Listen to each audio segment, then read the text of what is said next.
नमस्कार। कभी सोचा है कि कैलेंडर पर कुछ तारीखें बस तारीखें नहीं होती, उनमें कहानियां छिपी होती हैं। भारत के लिए 12 जनवरी एक ऐसी ही खास तारीख है। आखिर ऐसा क्या है इस दिन में? गर्व, प्रेरणा और भी बहुत कुछ। तो चलिए आज इसी की परतों को खोलते हैं।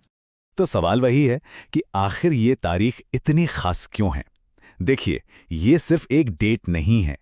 ये तो उन बड़े बड़े लोगों और उन अहम पलों की याद दिलाती है जिन्होंने हमारे देश को बनाया है, और इसकी कहानी वाकई सुनने लायक है। तो सबसे पहले बात करते हैं कि 12 जनवरी हमारे लिए एक राष्ट्रीय गौरव का दिन क्यों है, और इसका सीधा सीधा ताल्लुक भारत की एक बहुत ही प्रभावशाली शख्सियत से है। असल में 12 जनवरी को जो बात सबसे खास बनाती है वो है स्वामी विवेकानंद का जन्मदिन। वो सिर्फ एक आध्यात्मिक गुरु ही नहीं थे, कहना चाहिए कि वो तो विचारों का एक तूफान थे, और ये दिन उन्हीं के विचारों की उस ताकत का जश्न है जो आज भी जिंदा है। और जानते हैं, उनके विचारों में इतनी एनर्जी थी, इतनी संभावनाएं थीं कि इसी वजह से 12 जनवरी को भारत के युवाओं को समर्पित कर दिया गया। ये दिन उस जोश और जज्बे को एक सही दिशा देने का दिन है। तो ऑफिशियल तौर पर इस दिन को हम राष्ट्रीय युवा दिवस या नेशनल यूथ डे कहते हैं।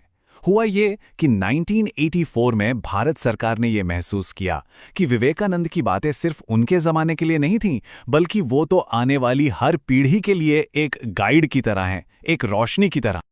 और उनका सबसे मशहूर संदेश शायद यही है, उठो, जागो और तब तक मत रुको जब तक लक्ष्य प्राप्त न हो जाए। ये कोई हल्की फुल्की सलाह नहीं है, ये तो एक तरह का कमांड है, एक चैलेंज है हर नौजवान के लिए कि भाई अपनी ताकत को पहचानो और बिना रुके अपने सपनों के पीछे भागो।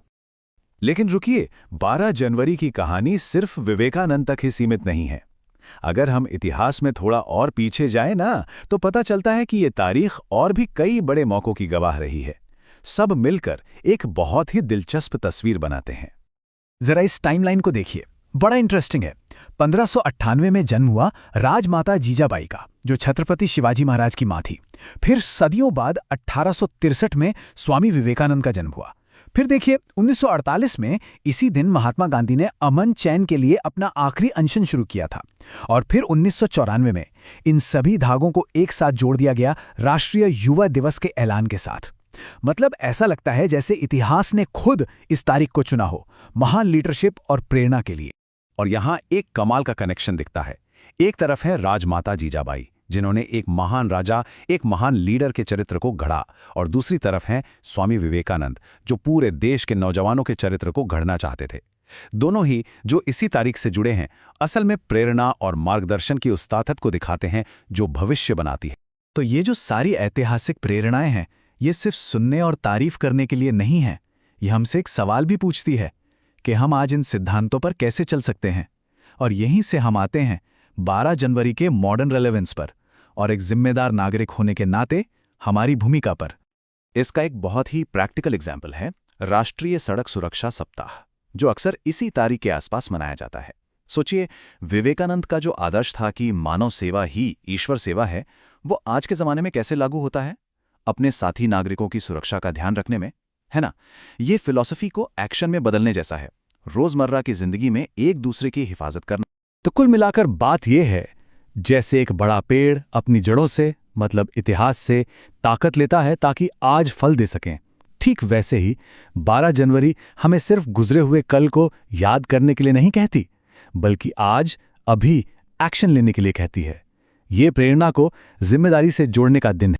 और आखिर में स्वामी विवेकानंद के इसी एक विचार पर बात को ख़त्म करते हैं। ये हमें याद दिलाता है कि हमारी हकीकत हमारे मन से ही शुरू होती है। ये हम सब के लिए एक बहुत ही पर्सनल और पावरफुल सवाल छोड़ जाता है कि जब हम अपने दिन को देखते हैं तो हम खुद को कमज़ोर मानते हैं या मजबूत। चुनाव हमेशा की तरह